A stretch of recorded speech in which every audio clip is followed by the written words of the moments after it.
మీ business ఏదైనా మీ ఊర్లో promotion చేయాలంటే అది సుమన్ టీవీతోనే సాధ్యం. ఇప్పుడే సంప్రదించండి.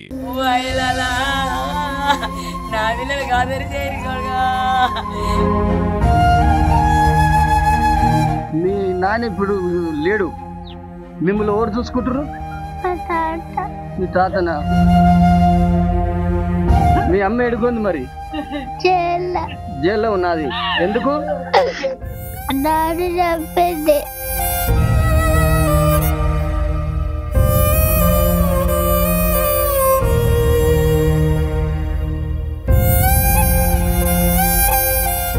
Welcome to Suman TV. ప్రస్తుతం అయితే మనం నల్లగొండ జిల్లా గట్టుప్పల్ మండలం వెలమకన్య గ్రామానికి రావడం జరిగింది. మన సుమన్ టీవీ చేసిన కథనం ప్రకారం వెలమకన్యలో ప్రియుడితోటి కలిసి భార్య హత్య చేసిన ఘటన ఒక 10 రోజుల క్రితం జరిగింది. మన సుమన్ టీవీలో కూడా వాళ్ళ గురించి చెప్పడం జరిగింది. మన వార్త తోటి పోలీసులు కూడా తొందరగా కేసును ఛేదించి వాళ్ళను రిమాండ్కు తరలించడం జరిగింది. ప్రస్తుతం అయితే వాళ్ళకి వల్లపు మల్లేషు, హేమలత, వారికి 2 కుమారులు ఉన్నారు. వాళ్ళ పరిస్థితి అయోమయంలో ఉంది. చూసుకున్నట్లయితే వల్లపు మల్లేషు ఇంటికి వచ్చినాం, ఇతనే వల్లపు మల్లేషు. మన సుమన్ టీవీ కథనం ద్వారా వాళ్ళని నిందితులను కూడా పట్టుకొని రిమాండ్కు తరలించడం పోలీసులు చేశారు. మనం ప్రస్తుతం అయితే వాళ్ళ ఇంటి దగ్గరనే ఉన్నాం. వాళ్ళ పిల్లలు 2 చదువుకోలేక వాళ్ళకి పరిస్థితి జీవనాధారం లేక, తల్లి లేక తండ్రి లేక అయోమయంలో ఉన్నారు. వాళ్ళ తాత నాయనమ్మ కూడా ముసలి వాళ్ళు ఆలన పాలన చూడాలంటే వాళ్ళకి ఎటు తోచని స్థితిలో పడిపోయారు. అటు చూస్తే కొడుకు లేక, ఇటు చూస్తే కోడలు లేక, ఈ కోడలు ఇంత పని చేసింది, దానికి మాత్రం ఉరిశిక్ష పడాలి. ఆ ప్రియుడు రేవెల్లి నవీన్ అంటే అతను కూడా ఉరిశిక్ష పడాలని వాళ్ళు మనతోటి చెప్పడం జరిగింది. ఇప్పుడు ప్రస్తుతం అయితే ఆ పిల్లలు ఏ విధంగా ఉన్నారు, ఆ పిల్లల పరిస్థితి ఏంది, ఆ పిల్లల్ని ఎవరు చూసుకుంటున్నారు అనేది అడిగి తెలుసుకుందాం. ఇప్పుడైతే మనం వాళ్ళ ఇంటి దగ్గరికి రావడం జరిగింది. మరి ఆ పిల్లల పరిస్థితి ఎట్లా ఉంది, ఆ పిల్లల్ని ఎవరు చూసుకుంటున్నారు, వారి మనం చూసుకున్నట్లయితే విజువల్లో చూసుకున్నట్లయితే ఆ పిల్లలు మనం వచ్చేసరికి ఆ తండ్రి ఫోటో పట్టుకొని ఒల ఏడుస్తూ మనకు కనిపిస్తున్నారు. నిజంగా చూసినట్లయితే తల్లి లేక తండ్రి లేక అయోమయ స్థితిలో ఉన్నారు. వాళ్ళ తండ్రి కూడా చంద్రయ్య మనతో పాటే ఉన్నాడు. వాళ్ళ తల్లి ఆ కడుపు శోకం మనం చూసినట్లయితే ఏ తల్లి కూడా అలాంటి శోకం రాకూడదు. అక్రమ సంబంధం ఉంటే వానితోటే వెళ్ళిపోయేది ఉండే కానీ ఈ నా కొడుకును హతమార్చడం ఇది పాపం అని వాళ్ళు చెప్పడం జరుగుతుంది. ఒక్కసారి వాళ్ళని అడిగి తెలుసుకుందాం, వాళ్ళ తాతని అడిగి తెలుసుకుందాము, ఈ పిల్లల తాతని. ఆ మల్లేష్ తండ్రి కూడా మనతో పాటు ఉన్నాడు. చెప్పండి నాయన, ఇప్పుడు మరి ఈ పిల్లల పరిస్థితి ఎట్లా ఉంది, ఈ పిల్లల్ని ఎవరు చూసుకుంటారు? మేమే చూసుకుంటున్నాం. కాలు రెక్కలు లేవు, మాకు చేత కాదు. వాళ్ళు బతికించి వాళ్ళే పెట్టేది పోయి మేము వాళ్ళకు సేవ చేయవలసి వస్తుంది. ఏమన్నా ఉంటే గవర్నమెంట్ ఏమన్నా చేసేది ఉంటే వాళ్ళకు అది వాళ్ళకు జరిగేటి ఉంటే అవి చూసుకోవాలి. అయితే వాళ్ళ తాత ఏం చెప్తున్నాడంటే, అయ్యా అటు పోయి తల్లి ఏమో జైల్లో కూర్చుంది, ఇటు తండ్రి పోయేమో కాష్టాలు ఉండు. ఇక్కడ తండ్రి లేక తల్లి లేక ఒల ఓతుర్రు. ఆ పిల్లలకు ఏది తెలియక అయోమయ స్థితిలో ఉన్నారు. కాబట్టి నా పిల్లల్ని మేమే చూసుకోవాలి. కాబట్టి ఆ పిల్లల్ని చూసుకోవాలంటే చదివిపియాలి, వాళ్ళకు బట్టలు కావాలి, తింటందుకు తిండి కావాలి. కానీ వాళ్ళకు పెట్టే పరిస్థితి మాకు రెక్కాడితే కానీ డొక్కాడ నిండని రోజులు నాయన, మాకైతే చేత కాదు, మేము ముసలి వాళ్ళము. మాకు ఈ పిల్లల్ని చూసుకుంటేందుకు కొంచెం ఆర్థిక సాయం మాకు ఎవరైనా చేస్తే బాగుంటుంది అని చెప్పడం జరుగుతుంది. నిజంగా చూసుకున్నాం, ఇక్కడ వల్లపు మల్లేషు 35 సంవత్సరాలు ఉంటాడు. వల్లపు మల్లేషు కాయ కష్టం చేసి ఆ పిల్లల్ని ఒక ఉందో లేకనో ఆ పిల్లల్ని చదివిపించుకుంటూ ఆ పిల్లల్ని బతికించుకుంటూ ఉండేవాడు. కానీ ఇలాంటి దుర్ఘటనకు ఆ భార్య హేమలత అనే అమ్మాయి మరి ప్రియుడితోటి కలిసి ఆ మోజులో పడి అక్రమ సంబంధం పెట్టుకొని ఈ 2 చిన్నారులని ఒంటరి పక్షుల్లాగా చేసి ఈ ఎలమకన్య గ్రామంలో ఎవరు చేయని రీతిగా ఈ యొక్క ఎలమకన్య గ్రామం అంటే గట్టుప్పల మండలంలో నల్లగొండ జిల్లాలోనే మంచి పేరున్న ఊరు. ఈ ఊర్లో ఇంత దాష్టికం చేసి ఆ పిల్లల్ని ఒంటరి పక్షులు చేయడం సమంజసం కాదని ఊరు ప్రజలు కూడా ఆవేదన వ్యక్తం చేస్తున్నారు. మన సుమన్ టీవీ తోటి మనం చూసుకున్నట్లయితే ఊరు మాజీ ఎంపీటీసీ కానీ, సిపిఐ మండల కార్యదర్శి భీవనపల్లి రమేష్ కానీ ఇలాంటి పెద్దవాళ్ళు రాజకీయ నాయకులు కూడా మనతోటి సుమన్ టీవీ తోటి చెప్పడం జరిగింది. ఆ పిల్లల పరిస్థితి అయోమయంలో ఉంది కాబట్టి మన మునుగోడు ఎమ్మెల్యే రాజగోపాల్ రెడ్డి కూడా వాళ్ళ పరిస్థితిని ఆదుకోవాలి, ప్రభుత్వం కూడా వాళ్ళని ఆదుకోవాలని చెప్పడం జరుగుతుంది. వాళ్ళ అమ్మ కూడా మనతో పాటు, వెంకటమ్మ మనతో పాటు ఉంది. ఆమె ఇచ్చిన ఫిర్యాదు మేరకే పోలీసులు ఆ కేసు నమోదు చేసి ఈ హత్య ఎట్లా జరిగింది, ఎవరు చేసిరు అనేది కూడా మరి మనతోటి చెప్పడం, సుమన్ టీవీ తోటి చెప్పడం జరిగింది. మన కథనం ప్రకారమే ఈ యొక్క కేసును కూడా పోలీసులు తొందరగా ఛేదించడం జరిగింది. ఇప్పుడు వాళ్ళ అమ్మ ఉంది, వాళ్ళ అమ్మని అడిగి తెలుసుకున్నాం కొడుకు లేని లోటు ఎట్లా ఉంది, ఇప్పుడు వాళ్ళ పిల్లల పరిస్థితి ఏందో చెప్పండి అమ్మా. ఆ పిల్లల పరిస్థితి ఏంది? ఇప్పుడు మీ కొడుకు లేడు, అటు చూస్తే మీ కోడలు లేదు, మీ కోడలు ఇట్లా తండ్రిని చంపి ఆ పిల్లలకు తండ్రి లేకుండా ఎట్లా ఉంది? ఆ పిల్లల్ని మంచిగా పైసలు ఇస్తట్టు చేయరు సారు. మా పిల్లలు వాళ్ళ తండ్రి లేడు సారు. మేము 3 గంటల ముద్దు ఆధారం చేయరు సారు. ఎమ్మెల్యే గారు నా కొడుకుకు మంచిగా బువ్వ వండి పెట్టిపోయేది, బువ్వ వండి పెట్టిపోయేది, కూర వండిపోయేది. ఓనాడు కాచల పొరగాడు బండి మీద పోతే పాసిపోయిన బువ్వ పెట్టింది, కూర పెట్టింది. ఆ బువ్వ కూడా బుడ్డు అయితే తెచ్చి ఆడ ఎత్తేసిపోయిండు. నువ్వే తిన్నావు అన్నాడు. దొంగ మొండ, నువ్వు కషం తెచ్చుకోనికి ఇది మంచిగా వండి పెట్టవని అన్నాడు. ఇక ఆ బువ్వ గుడ్లు తెచ్చుకుంది, ఎంపుకొని తినది. ఇక ఆ రోజు అట్లా జరిగింది. మరి ఇప్పుడు పిల్లల పరిస్థితి జైల్లో ఉంది, ఇటు కొడుకు పోయేమో కార్లో కలిసిండు. ఇప్పుడు పిల్లల పరిస్థితి చూసుకోవాలంటే మీరేనా? మేమే. ఇక మరి వాళ్ళని ఏం పెట్టి సాస్తారు మీరు? ఏం చేసి సాస్తాం సార్? కూలి చేయగలుగుతారా? ఏం కూలి చేస్తాం? ఏది లేదు సార్. అయితే ఇప్పుడు తల్లి వెంకటమ్మ మనకి ఏం చెప్పిందంటే, మునుగోడు ఎమ్మెల్యే రాజగోపాల్ రెడ్డి గారు, ఈ యొక్క ప్రభుత్వం కానీ రాజగోపాల్ రెడ్డి ఎమ్మెల్యే మాకుండు కాబట్టి ఈ చిన్న పిల్లల బాధ చూసి మమ్మల్ని ఏమన్నా ఆర్థిక సాయం చేయండి, ఇక్కడ ఉన్న లోకల్ కాంగ్రెస్ నాయకులు ఆ ఎమ్మెల్యే గారికి చెప్పి ఈ పిల్లలకు ఏదన్నా ఆదుకోండి అని వాళ్ళు ఆవేదన వ్యక్తం చేస్తున్నారు. ఇప్పుడు వాళ్ళ మల్లేష్ కొడుకు మనతో పాటే ఉన్నాడు, ఒక 10 సంవత్సరాలు ఉంటాడు, ఇప్పుడు 6వ 7వ చదువుతుండంట.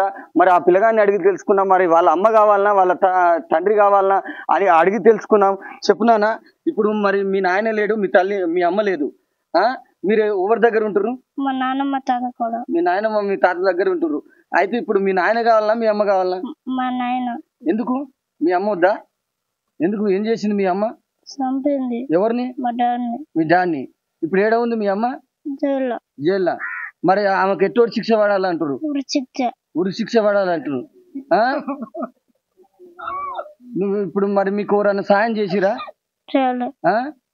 మరి ఎవరన్నా సాయం చదువుకుంటానికి మీకు సాయం కావాలిగా, ఎవరినన్నా చేయాలంటురా? చేయాలి, మీకు చేయాలి. మరి మీరు మంచిగా చదువుకుంటారా? చదువుకుంటాం. అయితే మనకు చిన్న బాబు ప్రణీతి ఏం చెప్తున్నాడంటే, మాకు మా నాయన్నే ముద్దు, మా అమ్మ వద్దు అనేది మనకు నిజంగా చెప్తుంటే కళ్ళ పొంటి నీళ్ళు వస్తున్నాయి. ఆ పిల్లల బాధ చూస్తుంటే అసలు మనకి ఏం చెప్పబుద్ధి అయితే లేదు. నిజంగా ఆ ప్రణీతు చెప్పిన మాటలలో నిజంగా ఎంతో బాధ ఉంది. ఆ బాధను చూస్తే నిజంగా పిల్లల్ని ఒంటరి చేసిపోతుంటే మనకి ఎంత బాధ అనిపిస్తుంది.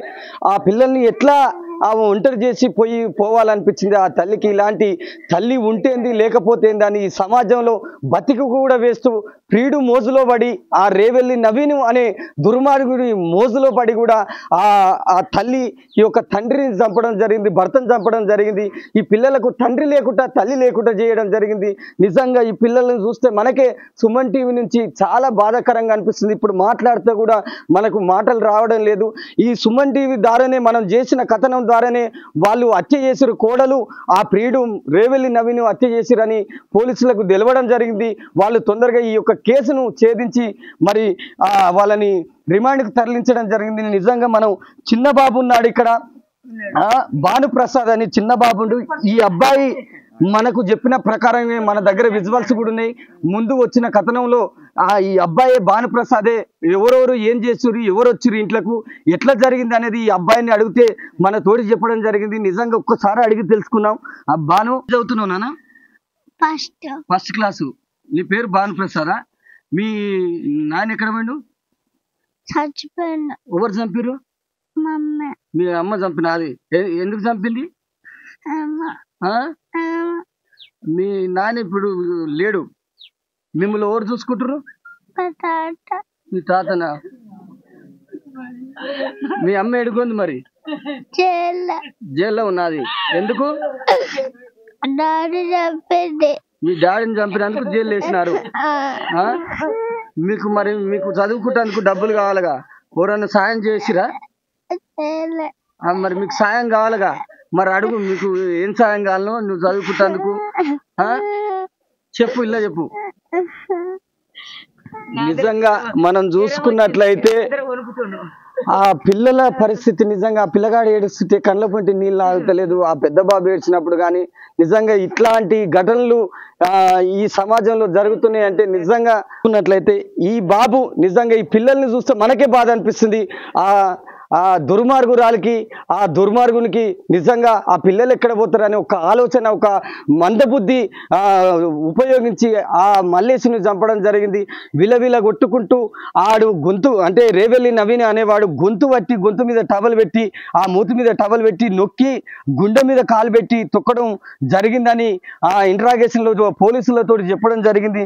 నిజంగా ఈమె వల్లపు మల్లేశు భార్య వేమలత అలియాసు హరిత అనే ఆమె కూడా ఆ గిలగిల కొట్టుకుంటుంటే కాళ్ళు పట్టుకోవడం జరిగిందంట. ఎవ్వరికి కూడా చీమ చిటుకు అనకుండా ఒక్క సౌండ్ రాకుండా కూడా ఆ మల్లేశుని హతమార్చి మళ్ళీ ఏమి తెలియని ఒక పిల్లలాగా వచ్చి మావయ్య అత్త బావ సపోర్ట్ చేస్తలేడని మా సమాజాన్ని నమ్మించడానికి ఒక ప్రయత్నం అయితే చేసిరు. కానీ ఆ ప్రయత్నం అయితే ఫలించలేదు. వాళ్ళు ఇప్పుడు పోయి ఆ జైల్లో ఊసలు లెక్క పెడుతున్నారు పోలీస్ స్టేషన్లో. వల్లపు మల్లేశు ఇద్దరు తమ్ముళ్ళు అయితే మనతోటే ఉన్నారు. వాళ్ళ నడిపి తమ్ముడు కూడా మన తోటి ఉన్నాడు. మరి వాళ్ళకి ఎలాంటి సాయం కావాలి అని అడిగి తెలుసుకుందాం. అన్న, మీకు ఇప్పుడు ఇద్దరు పిల్లలు, మీ అన్న పిల్లలు, వాళ్ళకి ఎలాంటి చదువుకుంటానికి, తింటానికి, బట్టకు కానీ వాళ్ళకి కొన్ని డబ్బులు కావాలి. ఇప్పుడు మీరైతే చూడలేరు. ఇప్పుడు ఆ ముసలోళ్ళు చూడాలంటే వాళ్ళకి వల్ల కాదన్న. ఇప్పుడు ఎలాంటి సాయం ఎవరిని కోరు? మాకు ఎలాంటి సాయం అంటే మాకు ఎమ్మెల్యే రాజగోపాల్ రెడ్డి వాళ్ళ పెద్ద మనుషులు కానీ, ఎవరైనా బంధుమిత్రులు కానీ, కోటీశ్వరు ఉన్నోళ్ళు కానీ తగినంత సాయం కావాలని పిల్లలకు చదువులకు కానీ వాళ్ళ బట్టలకు కానీ కోరుతున్నాం. రాజగోపాల్ రెడ్డి, కోమరెడ్డి గారి గిట సాయం కావాలని కోరుతున్నాం. గవర్నమెంట్ తగిన చట్ట పరిహారంగా శిక్ష, వాళ్ళకు ఉరి శిక్ష వెళ్ళకుండా చేయాలి అంతే. ఇసోటి ఇంకా లోకం మీద ఎక్కడ జరగకూడదు. నా ఇంట్లో జరిగింది, ఇప్పుడు నాన్నకు ఇంకా బయట ఎక్కడ కానీ ఏడ జరగకుండా చేయాలి. ఇంకో బాబాయ్ అనిల్ కూడా ఉన్నాడు, అడిగి తెలుసుకున్నా ఎవరెవరు సాయం చేశారు అనేది కూడా అడిగి తెలుసుకున్నా. క్లాస్మేట్ ఒక 24,000 చెక్ ఇచ్చారు. ఎవరు? మీ అన్న క్లాస్? మా అన్న క్లాస్మేట్, మల్లేష్ క్లాస్మేట్. అది బీఆర్ఎస్ నాయకులు ఒక 25,000 హ్యాండ్ క్యాష్ ఇచ్చారు. అయితే ఒక 50,000 వరకు వచ్చినాయి. 50,000 అయినా ఇప్పుడు మనం చూసుకున్నట్లే ఆ 50,000 పిల్లలకు మన జరిగిన దాన సంస్కారాలే కానీ దినాలకే కానీ అవే సరిపోక ఇంకా వాళ్ళు అప్పు తెచ్చి, ఆ తల్లిదండ్రులు ముసలి వాళ్ళు అప్పు తెచ్చి ఆ దాన సంస్కారాలు, ఆ దినాలు, దశదిన కర్మలు కూడా చేయడం జరిగింది. మనం చూసుకున్నట్లయితే ఒక ప్రేమతోటి ఎన్నో ఒక చిన్న ప్రేమ ఉంటుంది. ఆ పిల్లల్ని ఆదుకునే గుణం మీలో కూడా ఉంటుందని వాళ్ళు ఆవేదన వ్యక్తం చేస్తారు. కాబట్టి మీరు కూడా వాళ్ళని ఆదుకోవాలని బీఆర్ఎస్ నాయకులు కూడా ఒక 25,000 రూపాయలు ఇవ్వడం జరిగింది.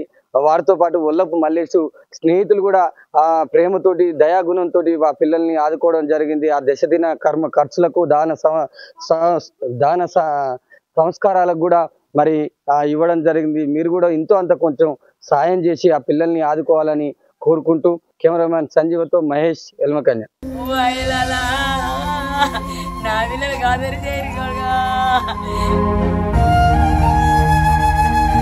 మీ నాన్న ఇప్పుడు లేడు, మిమ్మల్ని ఎవరు చూసుకుంటారు?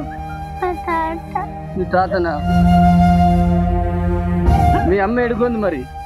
జైల్లో జైల్లో ఉన్నది. ఎందుకు? డాడీ చంపింది.